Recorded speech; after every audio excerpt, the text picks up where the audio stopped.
might have noticed I've been suspiciously absent from the Twitter and the YouTubes and most social internet this week. And you're like, what the heck, Chris? Where have you been? I'll tell you where I was been. English. I wasn't at an English grammar class. I was shooting an event. That's right. What? Chris actually was doing something productive. What is this? And well, I guess I am not allowed to tell you too much about it. I could probably get away with saying it was related to fashion and makeup. Hopefully that didn't just get me in huge amounts of legal trouble. If I don't see you next week, I'm in court. So at this event, there was a VIP party, and there were several times during said VIP party that I thought I saw YouTubers and recognized them and got super excited. For example, Evan Edinger, which it wasn't him, Ingrid Nelson, who that was her, and most shocking of all, Jake Paul.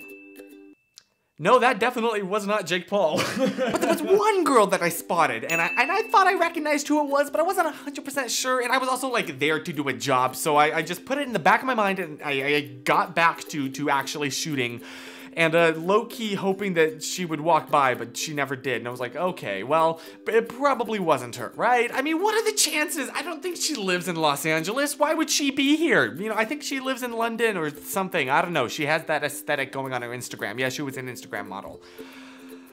Until the end of the night, when I was waiting for my Uber, and and when you're ordering an Uber, you can you drop down a pin to your pickup location, and I had done that on what turns out was the wrong side of the street. So my Uber arrives and is waiting on the right side of the street, and I'm there on the left side of the street at the crosswalk waiting for the light to turn green, when all of a sudden, guess who walks past me? Oh my gosh, is that who I think it is? I wasn't sure, and I decided, screw it, I'm just gonna ask her point blank. Hi, are you Simply Kenna on Instagram? And she was like, yep, that's me. And I was like, oh my gosh, hi, I love your aesthetic, it's really inspiring. And she's like, oh, thank you. And that would be a great way to end this story, right? That would just be a nice, pleasant little fan interaction for her. But then I had to go and make it awkward! Because it was at this very moment that the light for the crosswalk turned green, meaning it was my turn to go, to cross, and everybody else was crossing, but I was like, no, I'm not gonna turn this opportunity down, and I asked her, can I have a photo? You know, that's a fairly innocent request, right? So there is a very popular, unfortunately, thing that happens often when a man asks for a woman with a female celebrity. And thus, affliction on humanity is referred to as hoverhand. It's the bane of fan photo shoots. And you're probably wondering why I'm bringing this up, because I did not hoverhand her. Oh no, I did something far worse.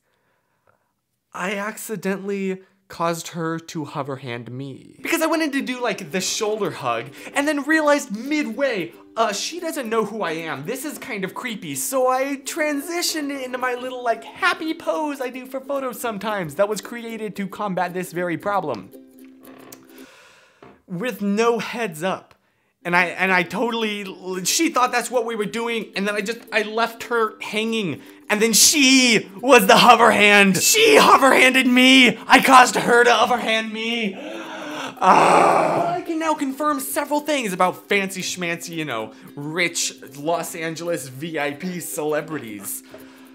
A surprising number of them have cracks in their phone screen, and yeah, jam out to Ed Sheeran, and I don't know, it felt very casual and down to earth, and it felt chill. I was prepared for a lot of stuck upness, you know, but no, everyone was super down to earth, and we were cracking jokes and laughing, and I was telling puns, and it was just a good pleasant time. I don't know, it was a nice I guess reminder that we're all human and everyone's the same, you know? And that really got me thinking about, why do I fangirl? Intellectually, I know that everyone's the same inside, and I even sometimes try to put myself in their shoes and that in the heat of the moment, but even still. And like, it wouldn't even be that bad if I was just like passing by them and was like, hey man, I really enjoy your stuff. You know, everybody enjoys a compliment. That'd be all nice and good. But no, no. I have to go and just make it all a mess by asking for a photo afterwards.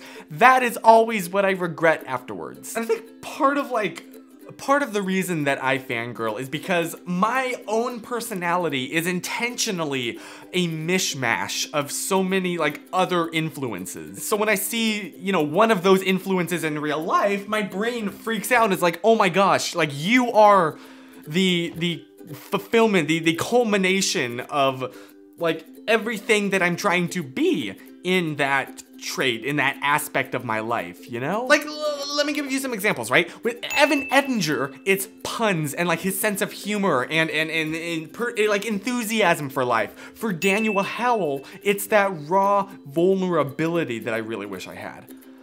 For Kenna, it's her mad visco skills. Each of these is like a different aspect of me, but when I see them, they are like the distilled element. They're in the flesh. It's kind of like you're meeting your own like idealized, like ultimate goal of how to be in certain aspects. And actually like interacting with that physically is, I guess, daunting.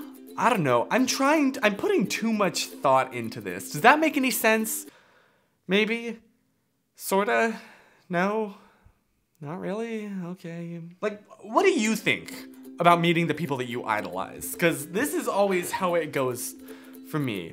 Like, I'm never content to just, like, compliment them. I always need to talk to them afterwards, and then my brain, like, I get all tongue-tied. And for example, here's another good example. Right after VidCon, we ran into Tessa Violet at Disneyland. And it would have been great if I was just like, hey, I really like your stuff.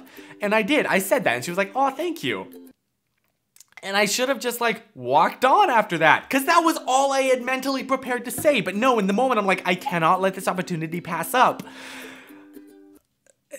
Yeah, your music is good, and your videos were good, and I liked them.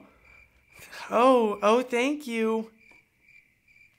Yeah, you're cool. Thank you.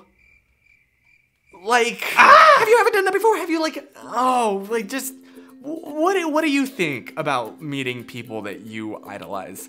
Please tell me, or if you have like a story, please tell me. I love reading those, and like, yeah, helping reassure me that I'm not alone, because apparently that's all that this really is. All these videos are just a cry to reassure me that I'm not alone. Holy crap.